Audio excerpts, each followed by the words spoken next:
Ramakant Dwivedi, the point that Ambassador mentioned about how Prime Minister Narendra Modi and India are trusted by all sides in West Asia, the adversaries, and it's a rare achievement for any one leader, any one country.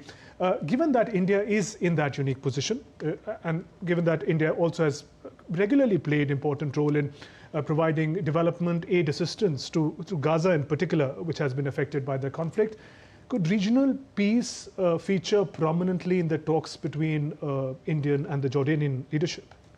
I'm sure, as I mentioned in the beginning, that Jordan is seen and has acted as a stabilizing factor in West Asia. And it's very important to understand that there cannot be a peace unless the people have faith in the peacemaker. And there the trust of India is very high. Whether it is Israel or the opposition party, whether it is Iran or the opposition party, they have faith in India. They have that belief in India that India could play an important role in establishing peace and security in the region. So I'm sure that this is going to be a part of that, because it's very important, given the current landscape not only of West Asia, but across the globe, the triggering points and the way the global system is evolving, whether it will be unipolar or multipolar, and the role of the G20, the role of the global South, how to make the multipolar and effective and form of governance across the globe. So I'm sure that there are going to be discussion on this, and there India's standing, as my co-panelist was mentioning, that they have faith in peacemaker when it comes to India.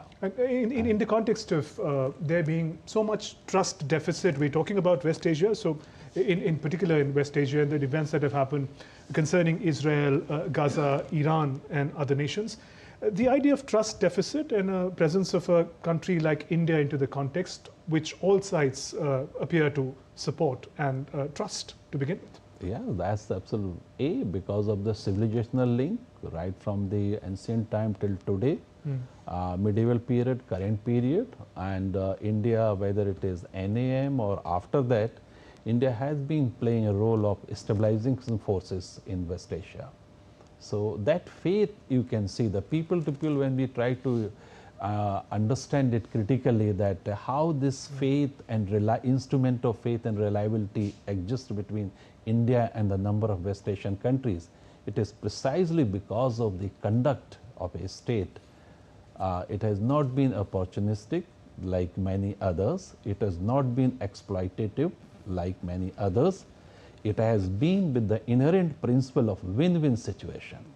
And therefore, they have faith in India. Right.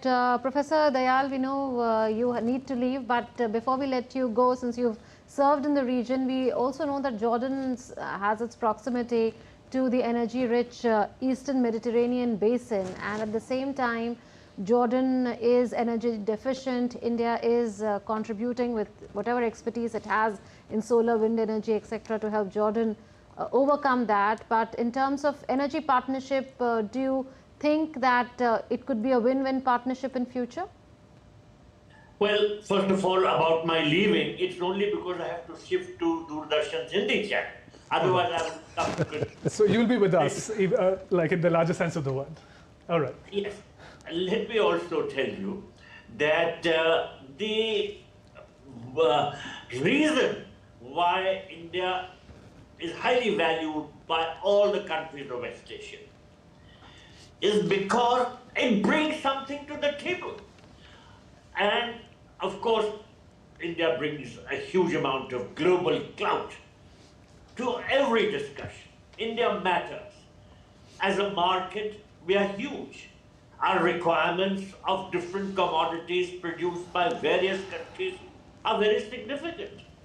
Our energy needs are great. And on top of it all, our technology is trusted and of a very high caliber. So we can contribute in a variety of ways towards a bilateral relationship.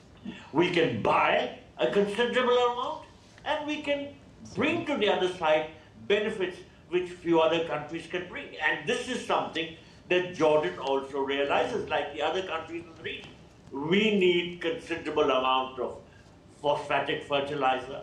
So we have a huge demand of rock phosphates and potash and phosphoric acid. We will have the financial strength to set up joint ventures as we have done in the textile sector and also in the phosphate sector.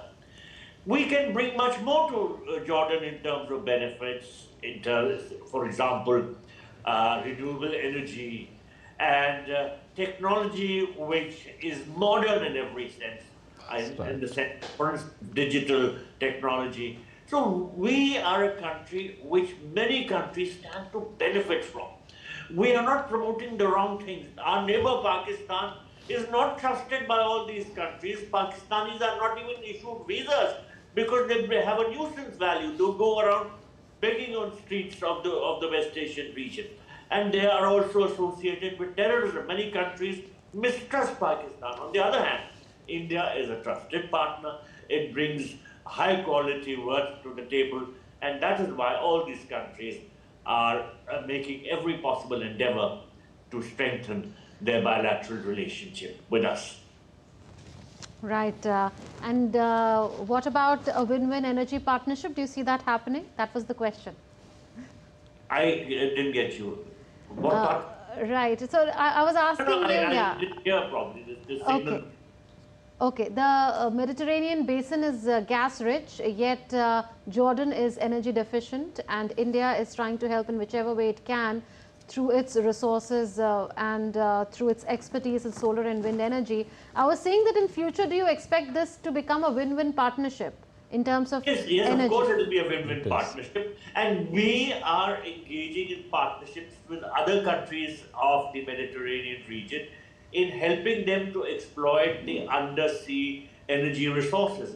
So I would not be surprised if there is a good partnership evolving between India and Jordan to help them exploit the energy resources to which they have access and help their economy to develop. So, we would be a good partner for them in every sense, and they realize it. All right. On that note, Ambassador Prabhu Dayal, thanks very much for staying with us. Our colleagues in Hindi will continue the conversation with you. But on that note, let me also welcome Ambassador Sanjay Bhattacharya, a former senior diplomat who is joining us now in this special presentation. Ambassador Bhattacharya, good evening and welcome. Let's begin with your thoughts on Prime Minister's visit to Jordan. In a short while from now, Prime Minister would be landing in Amman, Jordan. How do you see the significance of this visit in both bilateral and as an outreach to the region of West Asia? Truly, this will be a very significant visit. It marks the 75th anniversary of our diplomatic relations. And more importantly, it will work on bilateral, regional, and global strategic issues. On the bilateral front, as you know, we have a very strong economic partnership. Although the volume of trade is not very large, Jordan is a very important source of phosphates for our food security. And therefore, from that perspective, we have a very large joint venture, which is close to about $900 million of investments over there. So there is a very large potential for that particular sector. I think the other key aspect that will be covered is that, as you know, the IMEC project is supposed to go through Jordan, and in some ways there is a weak leg between the point where it is supposed to enter Jordan and the point on the crossing of the Jordan River where it gets into Israel. And I suppose that is one of the areas where we would like to focus our energies on. IMEC, as you know, is not just a logistics corridor, but it is actually an economic corridor in which we will have, apart from the logistics part of it, which will be having significant value, also in terms of the digital corridor and the innovation, new industry kind of collaborations. And this is the way that we link India to the Middle East on towards Europe. The third economic aspect that we will be looking at will be to see how we can develop the connectivity through the port of Aqaba. We have had strong interest in many of the regional networks that have been there in the region. And the port of Aqaba which is at the mouth of the Red Sea, will have of the Gulf of Aqaba, will have a very significant value, can be upgraded in terms of its capacities. And this will help not just our trade with Jordan and Saudi, but also with Israel to some extent. And so that has an important. The more important part, I think, will be the political messaging. We know that the Gaza peace truce is holding, but is shaky. Prime Minister's visit at this point of time will be a very strong assertion of India's interest for stability in the region. We have very close relations with all the countries over there. We are invested in the reconstruction of Gaza, and we shall be helping the process as it comes along to that stage. But also this will be a signal to the region that India, which has got very close partnership in terms of energy security, food security, mobility partnerships, and human resources in that region, is now willing to get even more engaged through our strategic partners as well as other partners like Jordan. It'll also be a signal because we do see certain shifts happening in that part of the world. Saudi Arabia has recently reconcluded a partnership with the United States, which asserts some part of the return of the United States to that region, because there was a certain perception in the Gulf countries that was the US actually retreating. And so we will have to see how this new trend picks up. And India will be a strong champion of all the players and the stakeholders in that region. Yes, Ambassador, in the context of defense ties, what expectations can we have?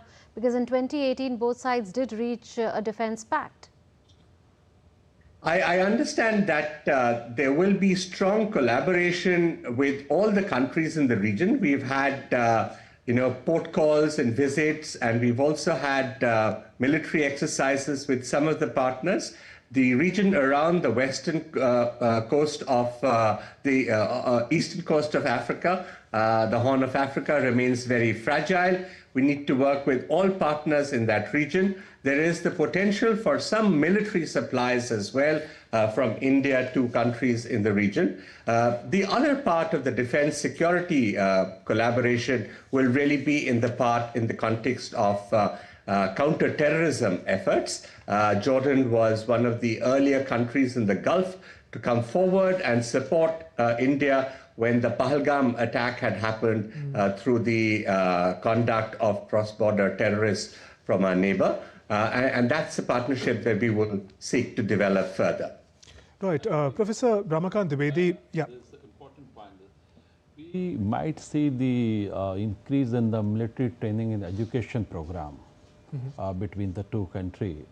The agreement which your panelists just now referred, that there is a possibility that in a more structured and more increased manner, military training and education programs, apart from the other components of defense ties. Right. And also, Professor Dwivedi, from what Ambassador Sanjay Bhattacharya mentioned, and let me also inform our viewers that we are hoping to get the visuals of Prime Minister Narendra Modi reaching Amman, Jordan in just a bit. We are on the standby for that. But meanwhile, Professor Dwivedi, the convergence that India and Jordan have on global issues, particularly the issue of counter-terrorism. We've seen both the countries speaking in one voice. More than once we've referred to the kind of solidarity. All right, I think we're ready for the visuals of Prime Minister Narendra Modi is on a visit to Jordan, and those are the visuals of Prime Minister Narendra Modi reaching Amman, Jordan, and the Prime Minister is received by the Prime Minister of Jordan.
तो प्रधानमंत्री Narendra Modi Jordan पहुंच चुके हैं। प्रधानमंत्री की 2 दिन Those are visuals of Prime Minister Narendra Modi having reached Amman, Jordan, first leg of his 3-nation visit. Prime Minister is visiting Jordan, Ethiopia and Oman. And there in Jordan, he was received by the Prime Minister of Jordan, Jafar Hassan. Absolutely, and the Prime Minister of Jordan was accompanied by the Industrial Minister, also the Mayor of Amman, the Governor of Amman and the Director of Metropolitan Security. And this is Prime Minister's first full-fledged bilateral visit, or the first standalone bilateral visit to Jordan, and Indian Prime Minister's first standalone bilateral visit after 37 years. So extremely significant there, exceptional courtesies being extended to the Prime Minister once again when he had gone there while transiting through Jordan when he was headed to the state of Palestine. Then too, the King of Jordan had extended exceptional courtesies to the Prime Minister. They held talks at the presidential palace, and once again a guard of honor being given to the Prime Minister receiving a guard of honor, and Prime Minister of Jordan, Prime Minister's counterpart, reaching the airport to receive Prime Minister Narendra Modi. And Ambassador Sanjay Bhattacharya continues to be with us. Ambassador Bhattacharya, we're looking at visuals of Prime Minister Narendra Modi being received by his Jordanian counterpart, Prime Minister Jafar Hassan of Jordan. This visit, historic in many sense, a first full-fledged visit of Prime Minister to Jordan, a prime ministerial visit coming after almost 3 decades and 75 years of diplomatic ties between the two countries. That's true. Prime Minister's second visit technically, because the last one, although it was a transit visit in 2018, in many ways it was given all state honors. And so Prime Minister, but this is, as you rightly pointed out, the first bilateral visit. He will have meetings with His Majesty the King, with the Prime Minister, and he will also have a session with the Crown Prince, many of whom have had very close ties with India. Jordan and India, as you know, have very exceptional relations. Jordan has a unique position in the Middle East or West Asia in terms of the fact that it also is the custodian of the Al-Aqsa Mosque in Jerusalem. And therefore, from the Palestinian perspective and our relations with Palestine and with the State of Israel, this has very special significance as well. But I suppose this time, the big focus will be on the bilateral issues.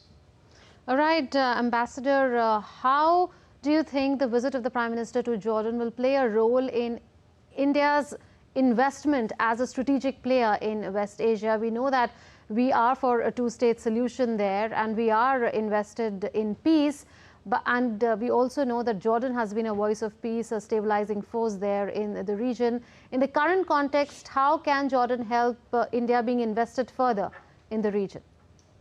Yeah, as you know, Jordan has been integral to all the consultations that have been happening between the Israelis and the Palestinian side. And they've also been a party in some of the negotiations with the elements of the Hamas. Although in that, as you know, the key role is played by three other countries, Egypt, Qatar, and Turkey. But Jordan's role has been very central. It is very important for us to understand that as we have a large Palestinian or Arab population, not just in Palestine, but also within the State of Israel, their stability and security depends to a large extent not only on the relations that Palestine has with Israel, but also the kind of relations and the sense of stability that Israel is able to invest with its partners, particularly with Jordan and in Egypt. And so in this particular context, given that India has been such a strong partner of both Egypt and Jordan, as well as, of course, all the Gulf states, India is in a unique position to be what I have very often said, India can be an interlocutor. We have not played that role as yet, but in times ahead, when the need comes about, the best interlocutor between all these parties would really be India. And therefore, the kind of good standing that we have with both the Palestinians and the Israelis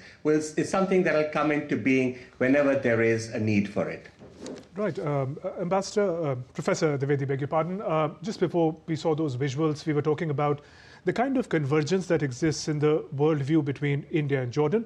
And particularly speaking in the context of security and counter-terror initiative, we've seen solidarity with India on the Pahalgam terror attack, but also initiatives such as Jordan Aqaba initiative led by the King of Jordan, which is aimed at and which is unique in the sense it's an international collaboration on counter-terror initiatives.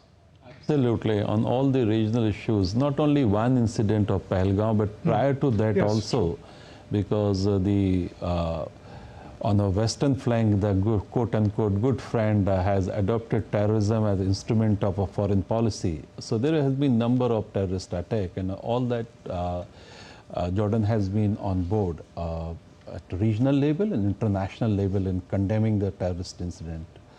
So there is commonality is very much there. So that understanding, I am sure that going to make a value addition to regional peace and stability.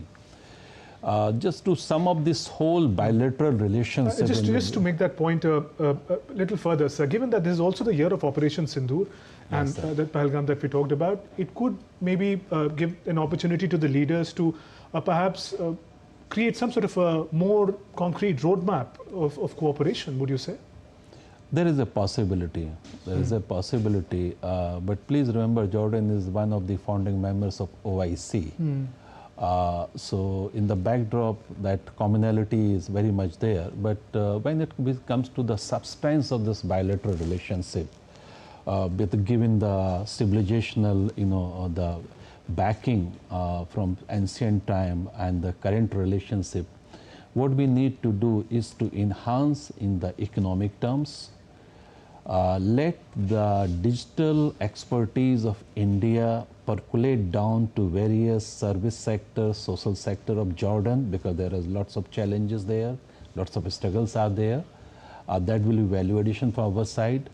And both at the regional forum like the OIC or international forum within the framework of United Nations, I think we have the common understanding or commonality of perspective as far as terrorism, fight against international terrorism is concerned.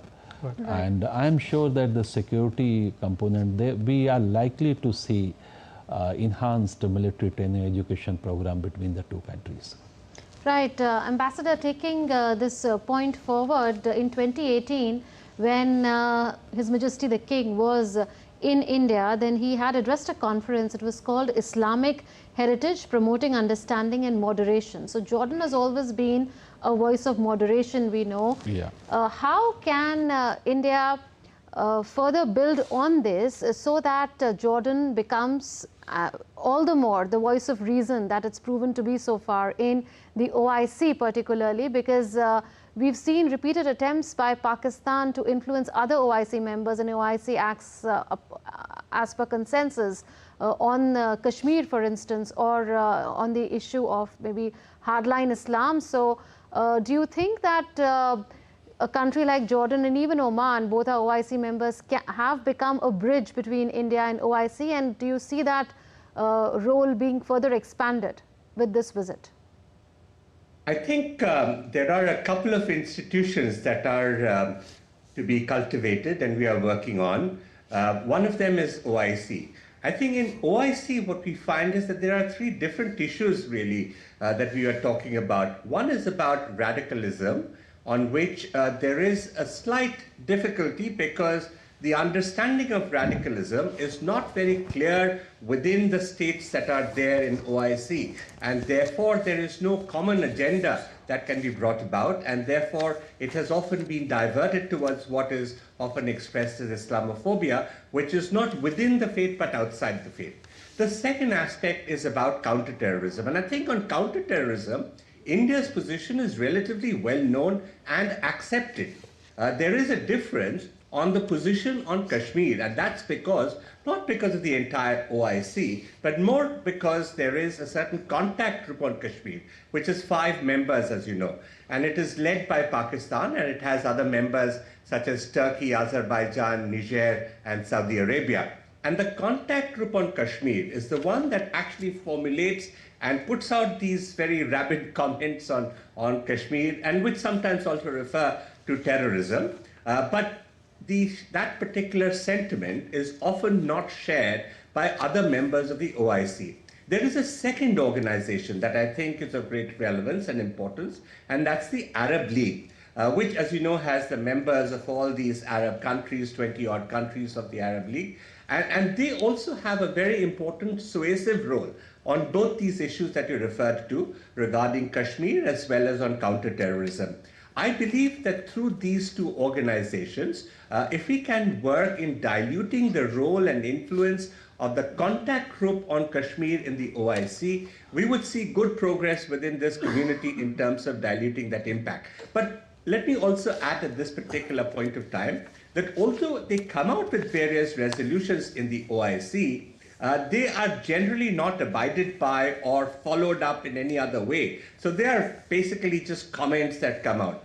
I wanted to make another point. You know, the OIC was set up as a group of Islamic countries, and when the first session was being held, India had actually been invited, and the Indian delegate was eventually not allowed to participate because of the resistance of Pakistan. But subsequently, India has participated in Dubai, if I'm not mistaken, when our External Affairs Minister of the time was invited as a guest and had participated in the OIC. So there is a possibility for also having a more active role for India within the OIC itself. Right, and Professor Dwivedi, you want to comment on that? Would many members of OIC be looking at Prime Minister's visit to Jordan, Oman? No, I entirely agree with my fellow analyst that as far as the statement from OIC is concerned, more of a rituals than very effective. And this is this particular group which keeps on harping and raising this issue. And I do not call it Kashmir at all. I call Jammu and Kashmir issue, which is an outstanding issue of 1947. It's a bilateral issue. It has nothing to do with any third country. And that is how we need to deal with it, whether it is at regional level or international level. And a little while ago, I made a point that the contesting parties in West Asia, they have faith in peacemaker, and the peacemaker being India, and therefore our standing. If contesting parties have faith in peacemaker, there is a possibility of peace. And here the contesting parties have faith in India, and therefore they are watching it very carefully. They are watching the Honorable Prime Minister visit to Jordan and other countries very carefully, and they have been, it's in public domain, approaching India to play more active role in facilitating the contesting parties coming to the table and work for a more durable peace, keeping in mind the interest of each other. So, right, Ambassador Sanjay Bhattacharya, from your rich diplomatic experience of having served, having engaged with West Asia, I understand that one of Prime Minister's engagement in just a bit is going to be a community welcome.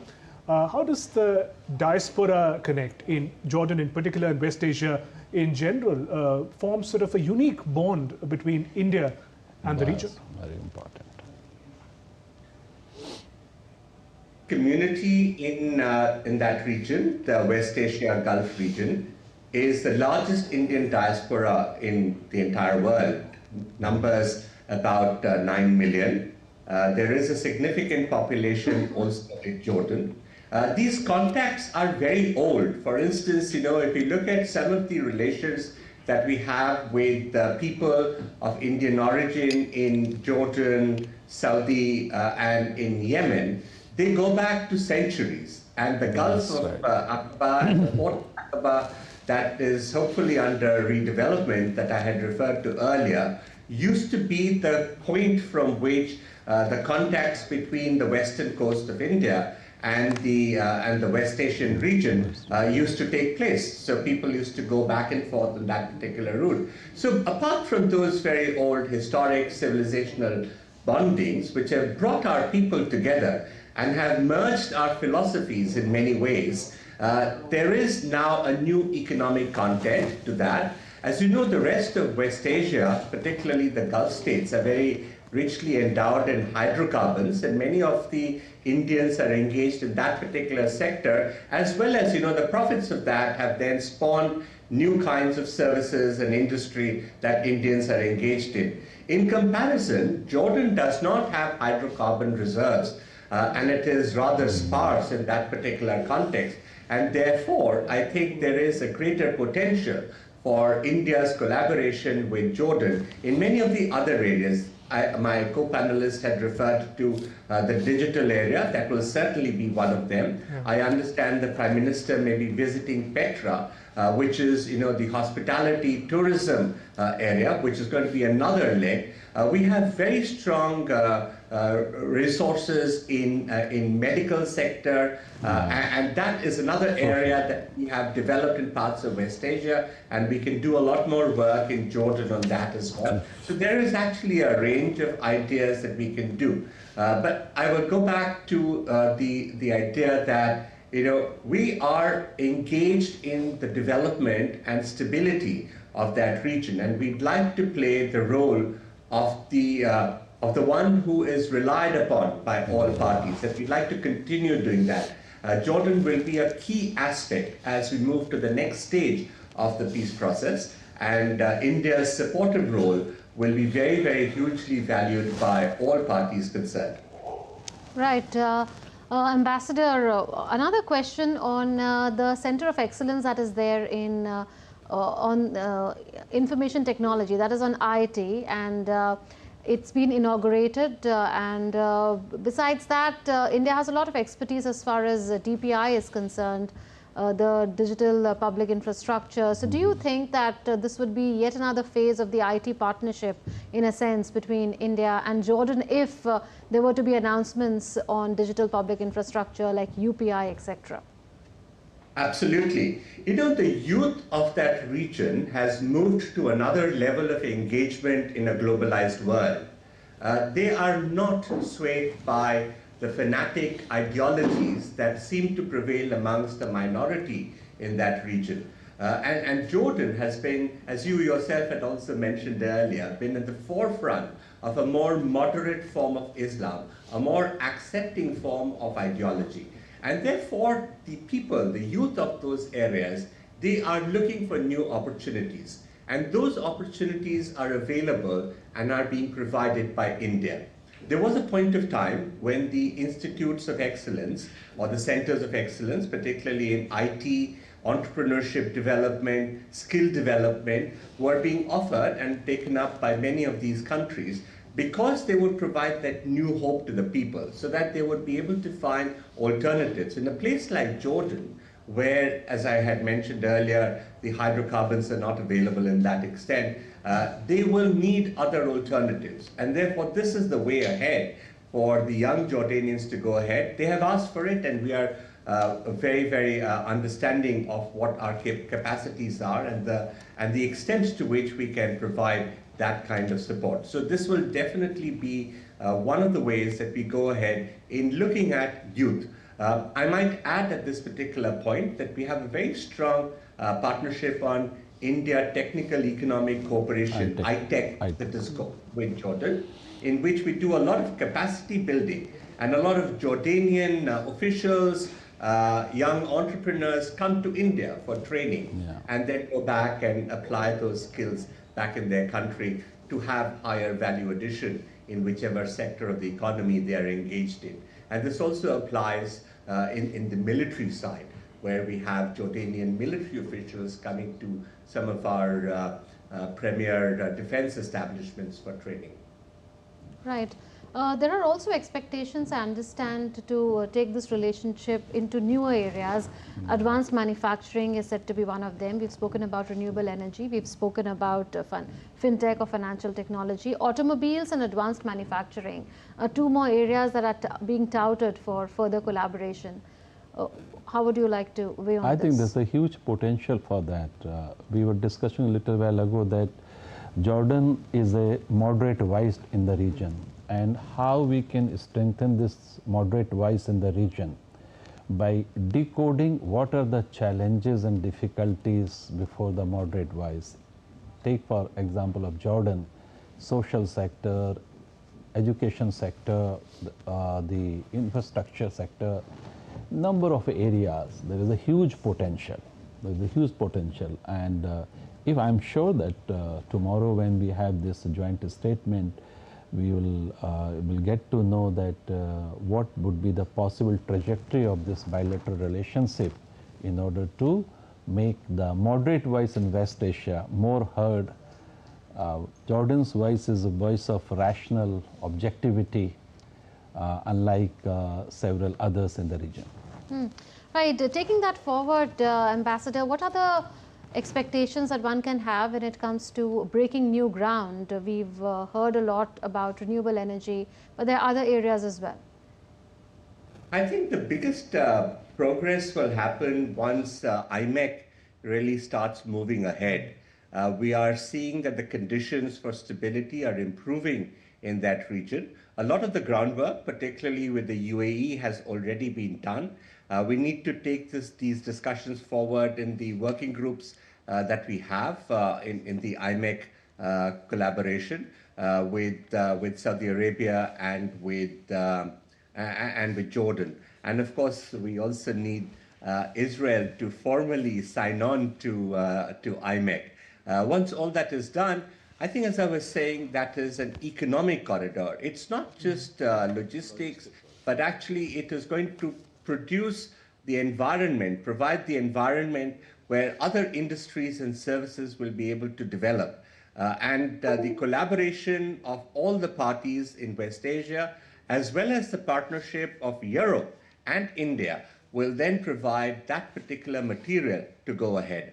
In specific terms, I think apart from the ones that you mentioned earlier about education and tourism, I would like to reiterate the point about renewable energy because that's an area in which we have great potential in a country like Jordan, where there is an abundance of sunlight.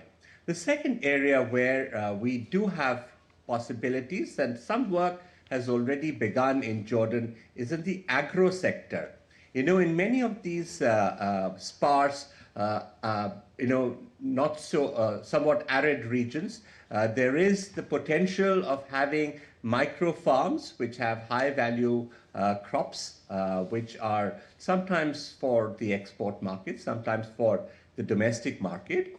And they have been developed in some parts of Jordan already, but some of the other countries in that region have been developing them with great expertise with the help of Gulf partners. And India has often provided the wherewithal and the skill component for many of these agricultural farms. So I think that's going to be another area. I would expect that we would wish to see some long-term connectivity projects come up, which will help the tourism hospitality sector, and that will be another bridge that will bring the people together. And let us not forget that when people, young people particularly, are engaged in interaction with people from across different parts of the world in this sector, their moderation levels on ideology and religion become even more strong. And that will be an asset.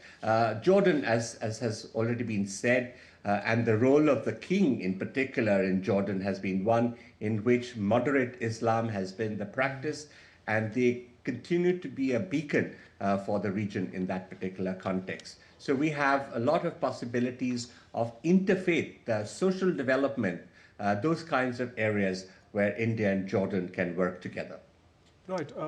Ambassador, the role of people to people once again very important, very important. Tourism gets more increased, and the more Jordanian people come here, the more Indians go there. That will play a very crucial role in disseminating, in projecting, in promoting and disseminating this voice of moderation. And people-to-people ties have a absolutely very important role to play. That point, Ambassador Bhattacharya, because we were talking about the economic engagement between India and Jordan, again, from your rich diplomatic experience of having engaged with the region, what are the concerns? Because governments, we understand, create a roadmap. It is private companies who really have to come in, bring in investment, and take forward the economic engagement between countries. What have been the concerns of Indian businesses of investing, of operating in West Asia? Jordan, by and large, has been stable and peaceful, but the region has been volatile. When we talk about taking forward the around $3 billion trade between India and Jordan to newer heights, what would you underline as the key concerns of Indian businesses to begin with, to engage with West Asia and Jordan? Yes, I think the different countries in the region have different potentials and capacities. And so a lot of how business actually happens is in response to the capacity and potential that each country has.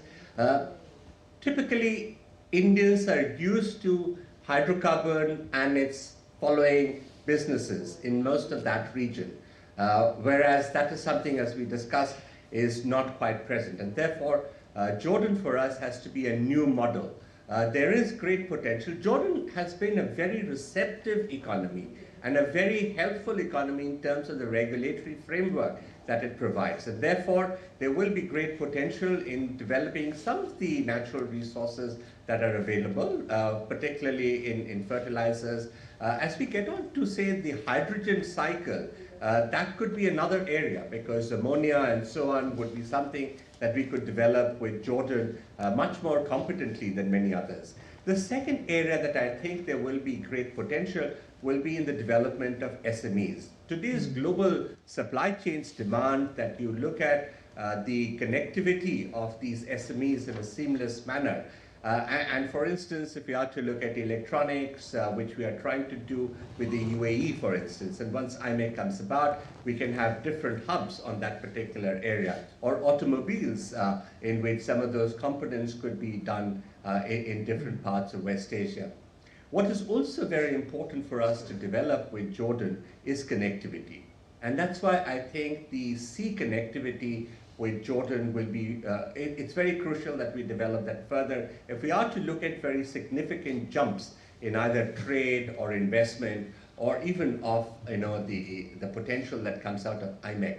So it's actually a composite thing. Industry is completely on board because industry realizes the great potential of the region, including of Jordan. Right. There is a high level of education that is available and skills among some of the people over there. And we have been engaged in some of these ourselves with the Jordanians. So we can collaborate together towards building those human capacities so that we can sustain a new SME or component or some of those kinds of activities. Right. Ambassador Bhattacharya, just to emphasize that point about the expectations of the industry and underline really the security concerns, underlining all these economic possibilities that exist. When we look at the region of West Asia, many refer to as volatile. Conflict in one part of West Asia sometimes draws in, expands, and travels across boundaries.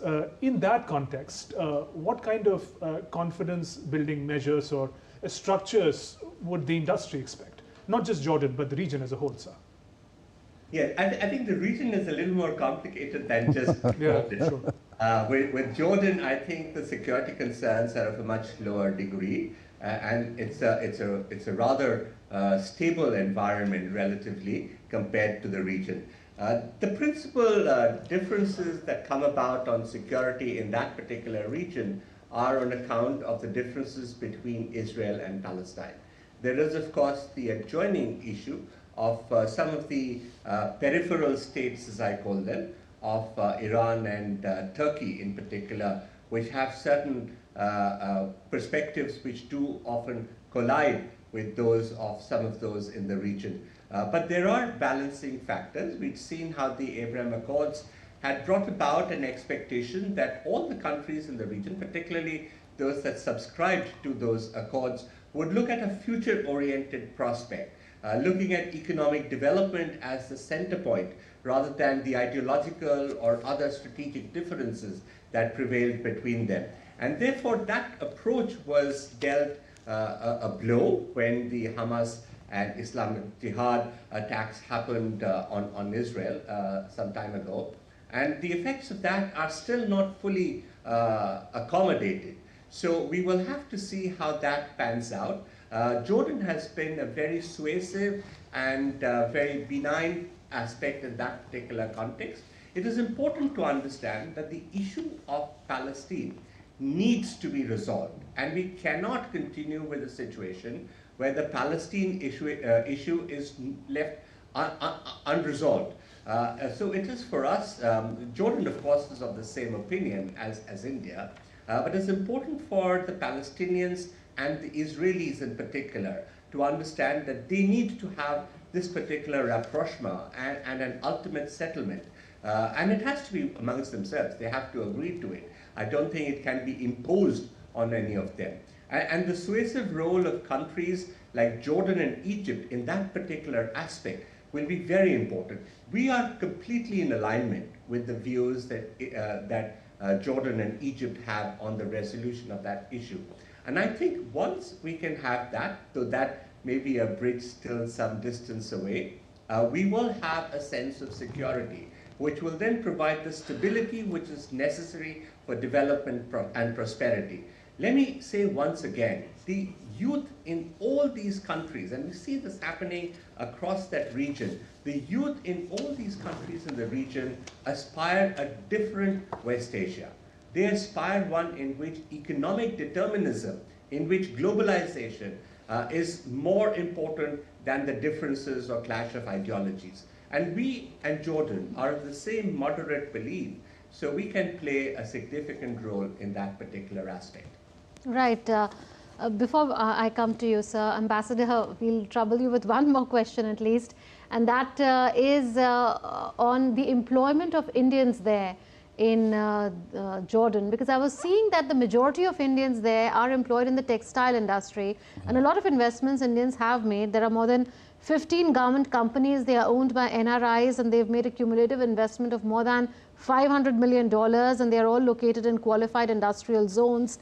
And the finished products are then exported outside Jordan under the Jordan-US FTA. So if you could tell us about what these qualified industrial zones are, why does Jordan have such an edge when it comes to the textile sector? Are there lessons that India could learn from Jordan's success in this sector? And why are so many Indians employed in the textile industry there?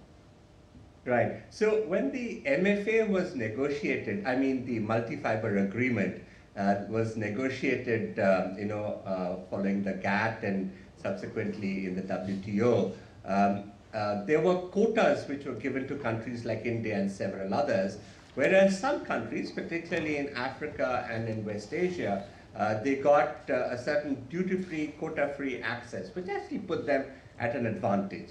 There are other extenuating circumstances which also led to many of these investments happening in these countries.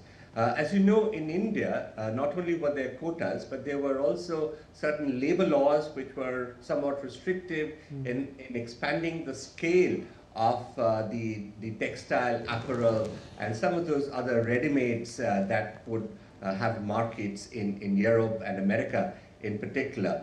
And so many Indians moved to areas where these conditions were somewhat relaxed. So people moved to countries within ASEAN, in Thailand, Indonesia, the Philippines. People moved to Bangladesh in our own neighborhood.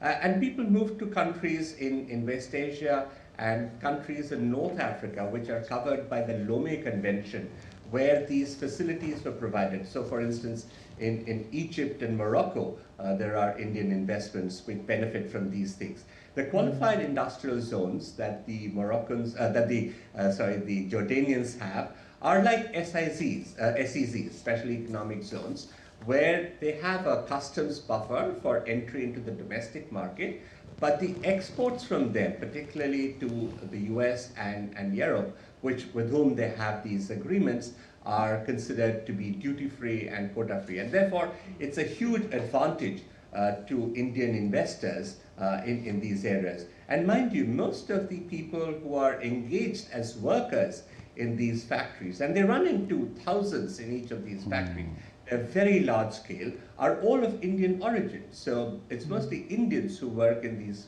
places. Right. Professor Dwivedi, staying with this textile connection between India and Jordan, King Abdullah II just recently concluded a 5-nation visit. He went to Japan, Vietnam, Singapore, Indonesia, and Pakistan. Focus in particular was to boost the textile economy, particularly engagements with Vietnam. So when we talk about India-Jordan textile future, it is a certain competitive space that we have to watch out for. We need to take our R&D there because we are in the competitive market. We are very well placed in textiles. It is this research and development program, and there comes the role of digitalization also. That this R&D is taken to Jordan, that will make, I think, our position very strong there. Okay. In order to boost tourism, Ambassador, what are the avenues that both sides could see? I was earlier talking to a correspondent who told us that there exists a direct flight between Mumbai and Amman, but there could well be one soon between Jordan and Delhi. So, that is one way to boost tourism linkages. And there's a lot of interest when it comes to Indian culture. There, we understand at the hotel, the members of the Indian diaspora were preparing for Prime Minister's arrival. There were Bharatnatyam and Kathak dancers who were waiting to welcome the Prime Minister. So a lot of interest there when it comes to classical Indian performances, Indian dances, music, and the Indian cinema industry as well, which we call Bollywood. So if you could tell us a little about what really can be done to take these cultural exchanges and tourism forward between the two countries. Right. I look at this in a slightly broader context. The current level of tourism is not very high. The airlines tell us that they're not in a position to expand the number of flights that they have, but it's like a chicken and egg. So when you have more flights, then you know the availability of slots becomes more. It provides the incentives for setting up hotels, including hotels that are established by Indians on the other side. And of course, it provides greater opportunities for employment and in the hospitality sector. This, as I had said earlier, is a very important element on which the two sides are desirous of working, and I do hope that there will be further progress on this particular front. We have strong cultural exchanges. There is the appreciation not only of Bollywood and some of our Indian music and dance, some of which has been carried by the Indian people of Indian origin, but some of which has also been adopted by the Jordanian nationals themselves. And I think in this particular aspect, the kind of exchanges that I was referring to under ITEC, which provide for scholarships for people to come and have training here, study in universities, will actually make a big difference. You know, we've often found that when a foreigner comes to India for a period of several months, rather than as a tourist for a few weeks, the impact that it has on them about the civilizational India is very different. And let us not forget that the contacts with Jordan, that area going all the way up to Syria, is actually a civilizational contact. And that route of the Gulf of Aqaba, which is a historic civilizational route, needs to be revived. We had at one point of time started a project called Mosam, which really looked at how the trade winds would influence the cultures between the two places, while they were actually transporting spices and other products, as well as the thought that was prevalent on both sides, and how that particular intermingling of commerce, philosophy, and culture became a very interesting mix. We got to know each other much better. We need to give much more push to that, collaborate with the universities, have exchange programs so that their students and faculty can come here, that we have more people of Indian origin who go and share our civilization with them, and that will develop the bridges. The foundations of the bridges are already there. Yeah. Jordan is an extremely friendly country. We have a very good disposition towards Indians over there, so we just need to build on that.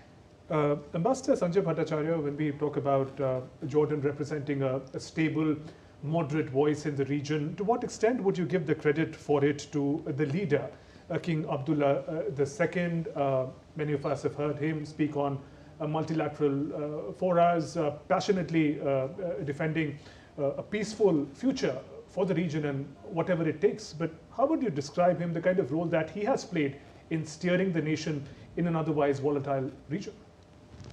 I would have no hesitation in supporting your thesis that the ruler of Jordan, not just the present one, but his father as well, have had a very positive influence in promoting moderation in Islam, in promoting moderation and peaceful solutions, negotiated diplomatic solutions for the settlement of the Israel-Palestine issue, and for having greater peace, stability, and development in the region. They have always played a very, very important and positive role. Part of this has also been because Jordan, as you know, historically used to hold the West Bank till the '67 war, and they had also faced the influx of Palestinian refugees in very large numbers in 1948, when the creation of the State of Israel had happened. And so while there is a sense of stability, there is still certain concerns that the State of Jordan has about some of these issues, and therefore it looks at that from a much deeper perspective. And therefore, since it has been a champion of moderate Islam and seeking to bring about development for its people as well as for the people in the region, and they have always been a strong intermediary with the Gulf sheikhs as well as with countries like Oman and Egypt and Syria, Iraq. So they have always played a very strong moderating and positive role. I think their role has been underappreciated, if I may say, in the current conflict. But of course, one also admits that the leverage that countries like Egypt and Qatar and Turkey have had in the present situation have been more. But Jordan, over a period of time, will hopefully play a greater. The kind of influence that they have in the stability of Jerusalem, which, as you know, is a contested area in some ways between the Palestinians and the Israelis, as well as its old Christian heritage, is something that the king can play a very important role as the custodian of the Holy Shrine. Right, Professor Dwivedi, do you want to take that point forward about the role that the King of Jordan has played, again, in the context of the rapport between the two leaders, Prime Minister Modi and King Abdullah? This may be the first full-fledged bilateral visit, but since that 2018 transit visit, there have been many exchanges, warm meetings, about 4 at many multilateral forums. See, the atmosphere is so positive. You must have noticed when he, was coming down from the aircraft. So the atmosphere very positive, and it is seen as a very important visit in facilitating peace in the region. And as far as the role of, as I made, my first point was that the Jordan is a very stabilizing factor in the region. It's a moderate factor in the region. So that I completely agree with the fellow panelists that this particular current ruler and prior to him, they have played a very important role. And what India needs to do is that whatever the current, both at the bilateral level and at the regional level, international level, what are the challenges this country is facing, and what we have, if we can sort of make that exchanges, I think Jordan's role in the region will be appreciated, will be acknowledged more. And I see the huge potential in the people-to-people, of course, economics, but digitalization is the one area where I see the need of the hour, and that will make value additions, that will empower an ordinary Jordanian in various sectors. That needs to be exploited. The corridors we have spoken. We'll interrupt you for a moment. I think now we'll be looking at more visuals coming in from Prime Minister's visit. This is a special community welcome for Prime Minister Narendra Modi.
So there you saw glimpses of performances by Indian artists who performed Kathak as well as Bharatnatyam to welcome Prime Minister Narendra Modi at his hotel in Amman, where the Prime Minister will be staying over the next 2 days, that is today and tomorrow, before he departs, of course, for Ethiopia and then moves on further to Oman. And before that, we also saw some very lovable moments of adulation that were showered upon Prime Minister Narendra Modi by members of the Indian diaspora. There were children, men, women, people cutting across all ages who were present there to shower the Prime Minister with their love, to welcome him in their country of work particularly. And this is, of course, a constant that we see in the Prime Minister's visit to various countries. The Prime Minister's interaction with the Indian diaspora is something that stands out during each visit of the Prime Minister to various destinations around the world. I'll come to you, Professor, on what really does this mean to you. This is more than cultural diplomacy, you see. This is about hearts, sentiments, about invoking a sense of pride in being an Indian among the Indians there. I'll put in the 4 categories. First, it is the demonstration of multi-vector foreign policy of India. Critically looking at the bilateral level, I'm expecting a boost in the bilateral economic ties. The sectors we have already analyzed in detail. Second is there will be more pronounced active assertion as far as the counter-terrorism move is concerned. Yes, but on these moments, these beautiful moments that we see, that we saw, you know, how important are these moments in invoking a sense of pride in an Indian who's staying there, who's waiting to see a glimpse of the Prime Minister in person for decades. This time, of course, it's been pretty long, since 2018. The last time when the Prime Minister went there, it was a very short visit, but this time they are getting to see him for a longer time. So how important is this to your mind for the hearts of Indians there? Absolutely. There comes the third point I was about to make, the people-to-people relations. You know, in the time of challenges, what sustained it is this public diplomacy. There's a people-to-people relations, and it is the demonstration of the rich heritage of India, which we see through the music, through fine arts, through dances that is on the display. And the last point, if I try to sum up this, that one, that we are likely to see more initiative aimed at establishing peace and stability in West Asia. Right. Ambassador Sanjay Bhattacharya, how would you describe the scenes of diaspora engagement of Prime Minister? The familiar scenes of enthusiasm, but we're also talking about a country which perhaps has seen a prime ministerial level visit after a full-fledged visit after a long time, perhaps 3 decades. What does it do to the diaspora population to have the leader of the country among them?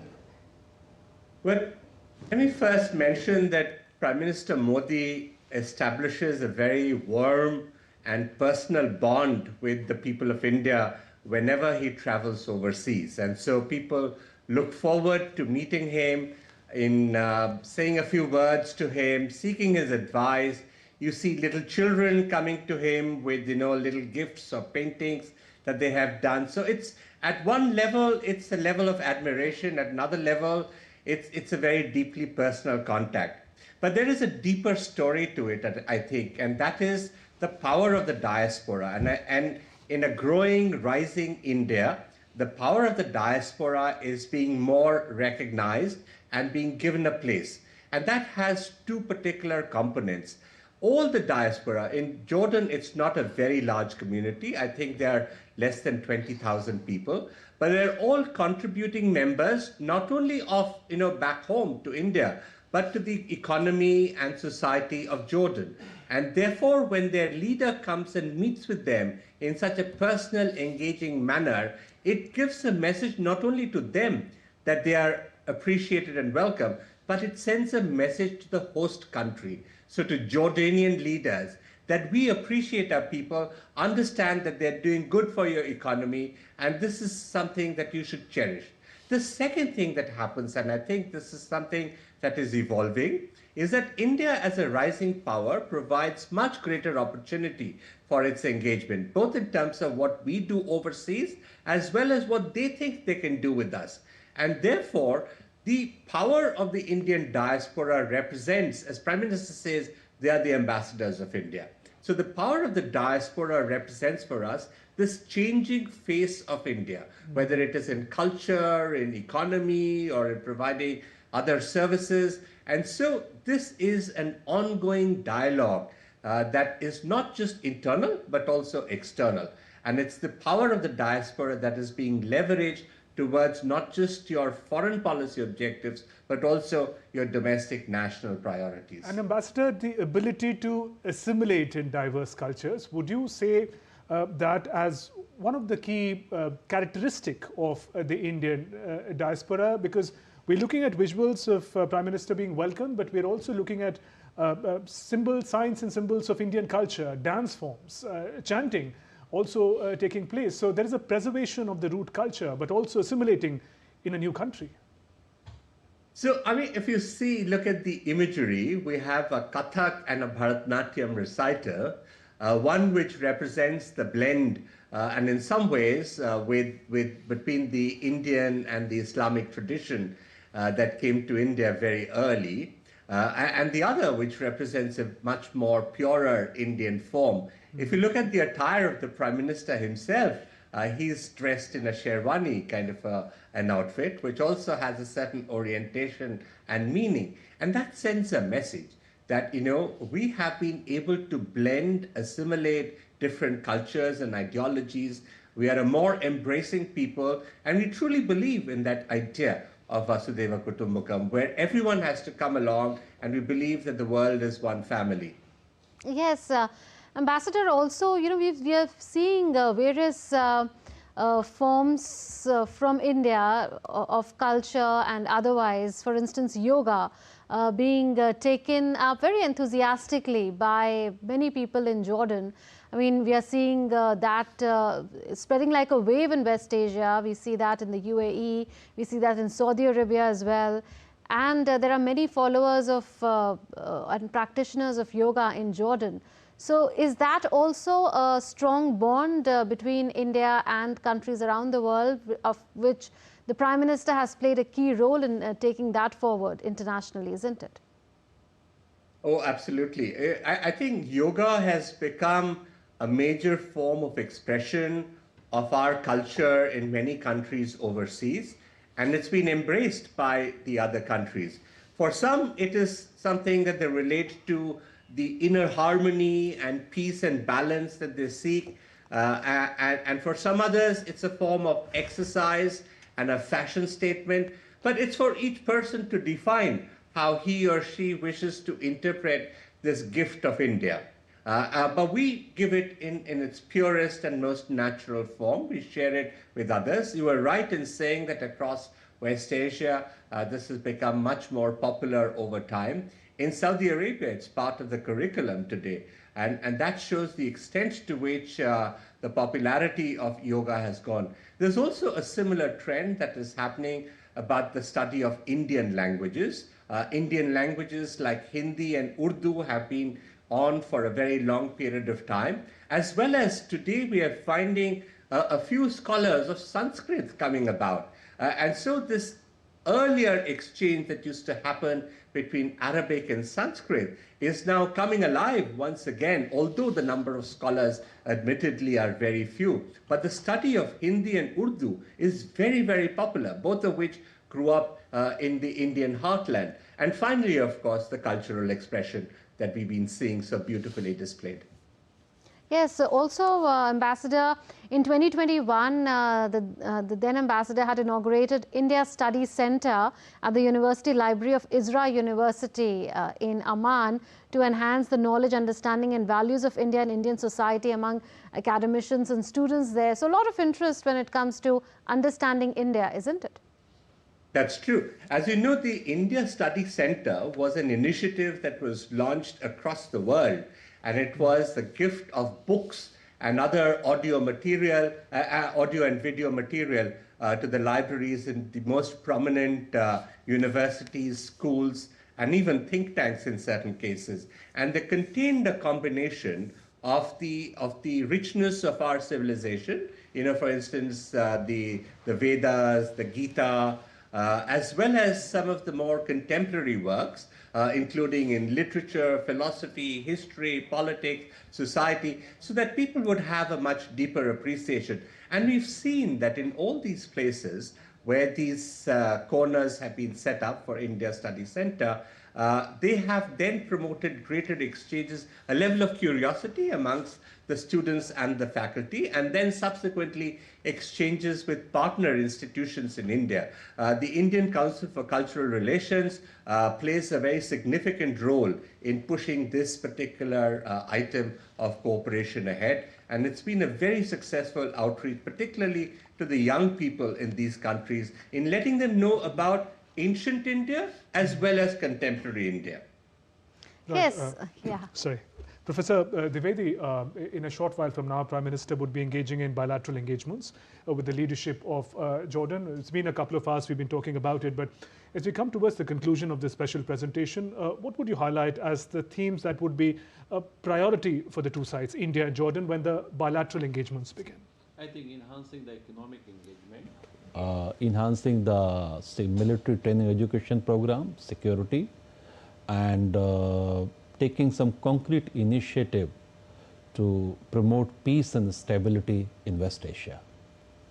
Right. How would you define the priorities as the leaders of both sides meet, Ambassador?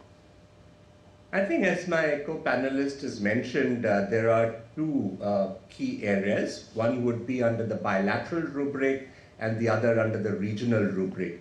In the bilateral front, of course, the key priority is economic. Our trade relations are good, but they can be much bigger. But that will need a lot of investment and a very strong level of connectivity, looking at new areas where we can work together. I suspect that the IMEC project should receive more of a boost in this particular context, and following from that will be connectivity initiatives, SME collaboration, and certain mobility arrangements in particularly in some of the services sector areas. On the regional front, as we've been discussing, Jordan has a very key role for the maintenance of peace and tranquility, peace and stability in the West Asian region. It is a neighbor of Israel.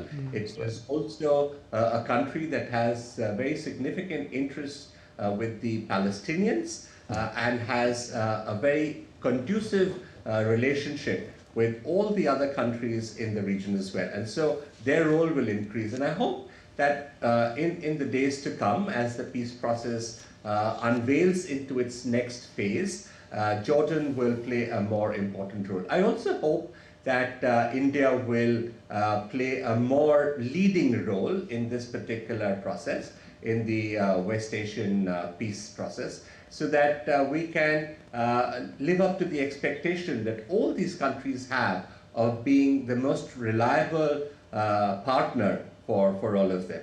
Right, and Professor Dwivedi, come back to the question that we started the program with. Jordan is the first leg, then comes Ethiopia and Oman. What, in brief, would you say are the linkages that brings these three places of visit close together as an outreach to West Asia and It's Africa? the diplomacy display in Asia and Africa. So, with Ethiopia, I think the more issues will come up, how the global South could play more role. What are the concerns of global South? G20, recently held in Johannesburg, has highlighted what are the issues and how G20 can contribute in multipolarity in the global system, because it's not acceptable the unipolar world. And so will be with the third country where Honorable Prime Minister will be visiting. There will be the hydrocarbon and economic engagement. So it's a very important visit, both for the West Asia as well as India and Africa. Ambassador, the one big takeaway from both the next two destinations that you expect, Ethiopia as well as Oman? Be significant again for its economic content in engaging with Africa. We've been in preparations for the next India-Africa summit. So besides the pure Ethiopia connect, there will be the Africa part, which, as you know, Addis is also the headquarters of the African Union. And we have a very old and close partnership with Ethiopia. With Oman, which has been a very traditional and civilizational partner of India, and we've had the closest of relations with the Sultan and his father before him. I suspect the two big ticket items that will come about will be the Comprehensive Economic Partnership Agreement. It's been something that will boost our economic relations to a great extent with our immediate partner across the Arabian Sea. And then, of course, I think we will be looking at some of the more strategic issues, for instance, the development of strategic reserves, the port of Duqm and our involvement in the industrial area around it. How do we deal with issues related to non-traditional security threats which are there in the region? Because as you know, Oman has been always traditionally viewed as the strongest mediator in that region because of its position, its relations with the Shia and the Sunni communities that are its neighbors, and of course the very strong, extremely strong relations that it has with India.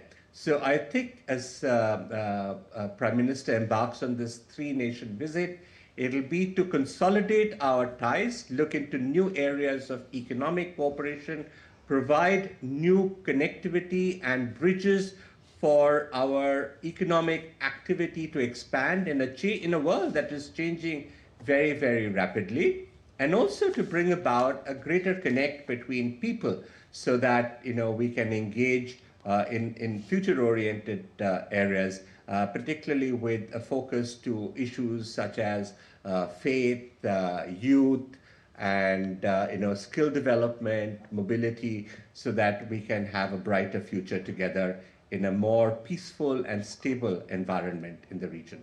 I think with Oman, this free trade agreement is an important. Yes, he did refer to it. Yeah, he did refer to Comprehensive that. economic partnership. That really is very important, and I'm sure this is going to be some good progress on that. Absolutely. Right. So, a lot of expectations from Prime Minister's visit to Jordan as well as later to Ethiopia and Oman. We'll leave it at that, Ambassador. Absolutely. Thank you so On that much. note, Ambassador Sanjay Bhattacharya, Professor Ramakant Dwivedi, many thanks for joining us in this special presentation and sharing your insights and perspective. Our special coverage of Prime Minister's visit to Jordan will continue, but the special presentation concludes for now. News and updates will continue on DD India. Stay tuned.